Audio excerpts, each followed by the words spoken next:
You are a bad A. And we say that because we're trying to be a family-friendly station here. So bad A. And I love the subtitle, How to Stop Doubting Your Greatness and Start Living an Awesome Life.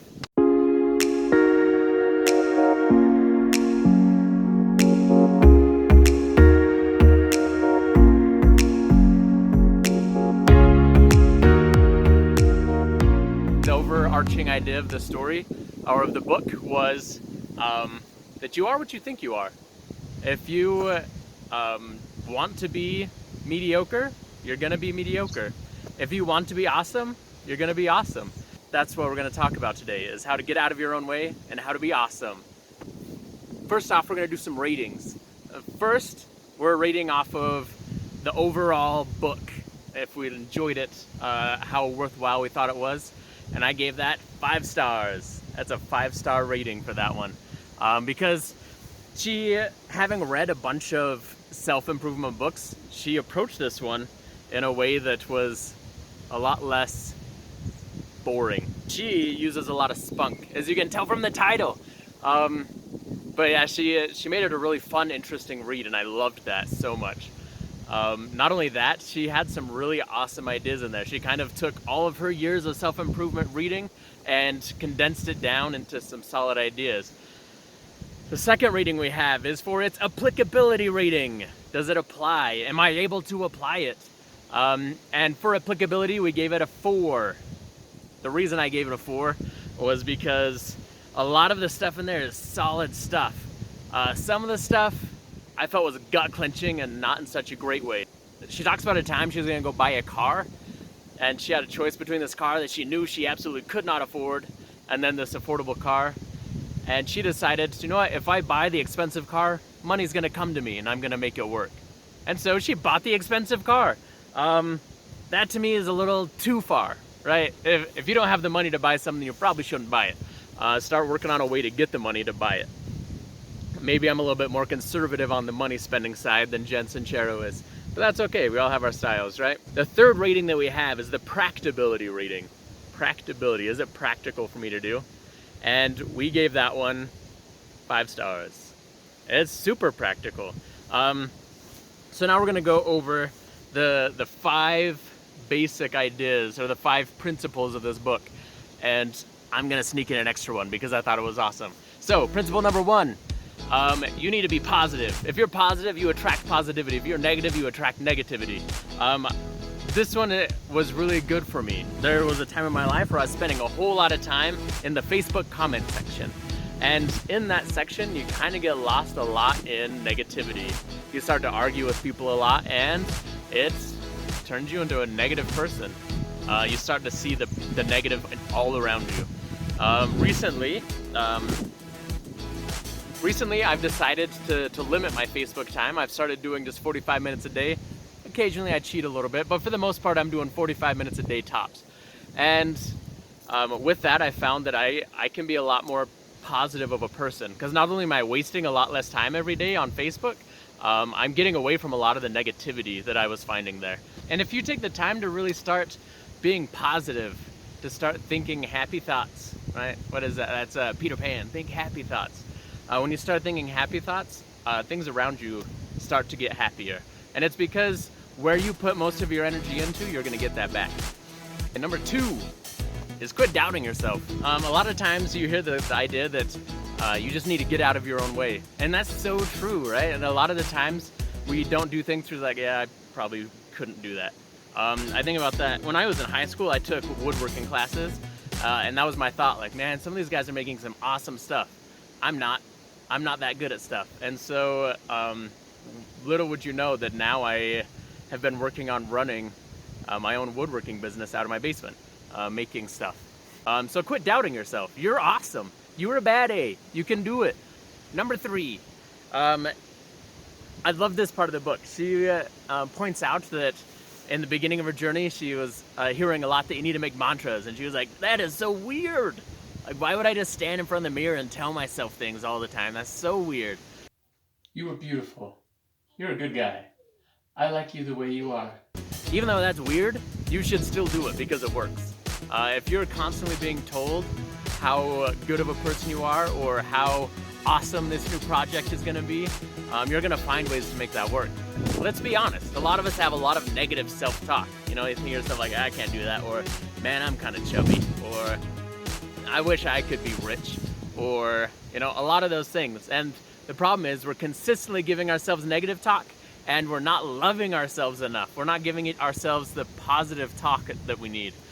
3.5, this is where we're sneaking in the extra one. You need to figure out your relationship with money. And she talks about how a lot of times we think like, oh man, I would love so much money. I would be so much happier if I could have enough money to buy this thing, to go on this amazing trip. If I could have enough money to pay my bills this month. I know some of us are there. We always have that mindset like, man, I need a little bit more money. But then when we think about money in a general term, we're like, money is the root of all evil, right? Which you'll find is a misquote. If you go back to the original there, it's the love of money is the root of all evil. You can have it, just don't love it. You can love it, just don't love it too much.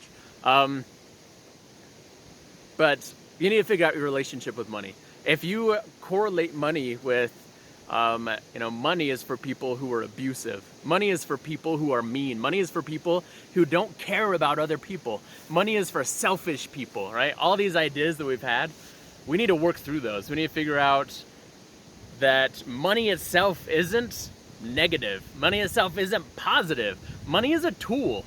And when we can figure out that money is a tool and we can quit trying to run away from it, or also quit letting it rule our lives as much as it does, then we can be a lot more happy and a lot more successful. Number four is set goals, and set crazy specific goals.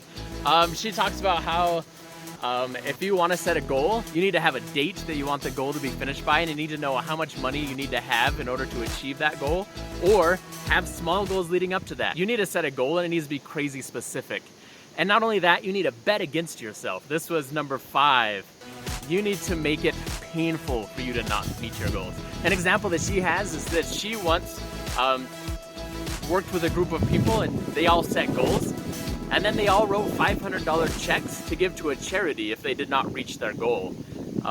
That's a lot of money to just give away because you didn't reach a goal. And she's just saying, essentially, you need to have so much writing on this goal that it would be painful not to reach it. If you're not comfortable writing $500 checks, if you're not in that place yet, I'm not writing a $500 check to anyone. If you're not in that place yet, then do something else that's going to be embarrassing or painful if you don't meet your goal. Okay, do something that's going to make you want your goal even more.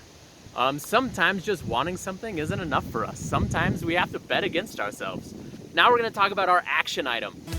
Something we're going to do right now in order to apply what we're learning in this book. That goes back to our applicability rating that we did back a while ago. So what am I going to do to apply this today? We need to come up with some mantras. I've always thought mantras are the dumbest thing ever. Why would I look in the mirror and be like, isn't she lovely? Okay, so let's talk about what goes into a good mantra real quick. A good mantra, you're gonna have to get into like, where do you want to be 5 years down the road? Like, is it just, man, I want to feel good about myself 5 years down the road? And so in order to feel good about myself, every day I'm gonna get up and say, you know what? You're a good guy. I like you. Okay, that's a positive thing, and you can definitely do that. If that's your main goal, do that. Something else could be like, hey, what's up, Greg? You beautiful man. Do you know what? Today, you're gonna go out there and you're gonna be so awesome. And not only you're gonna be so awesome, you're gonna get so much done. And guess what you're gonna get done today? And then kind of list off some of the stuff you wanna get done today, right? You're a doer. You're gonna do stuff. One mantra I'm gonna have is Orion and I are working a lot on this YouTube channel, something we really want to do. And my mantra is gonna be getting up every day and be like, you know what? You're gonna rewrite your stars today. You're gonna meet this goal that you have. You're gonna work towards this goal that you have. You're gonna figure out a way to get on the back of an elephant, okay? You're gonna be awesome like that. I would suggest framing your mantras around things you want to do or what you want to become. What is the end all for you? What is the thing you want to be? And then become that. I'll share one with you. This is one that I want. I have always wanted to be an author. And I've always talked about, yeah, like, I want to be an author someday. It'd be awesome. Like, eventually I'll be an author and it'll be so cool. So my mantra, one of my mantras now is every morning I'm gonna get up and I'm gonna say, you're an author. Not only you're an author, you're a best-selling author. We just need to write that book, man. We need to finish that book you've been working on.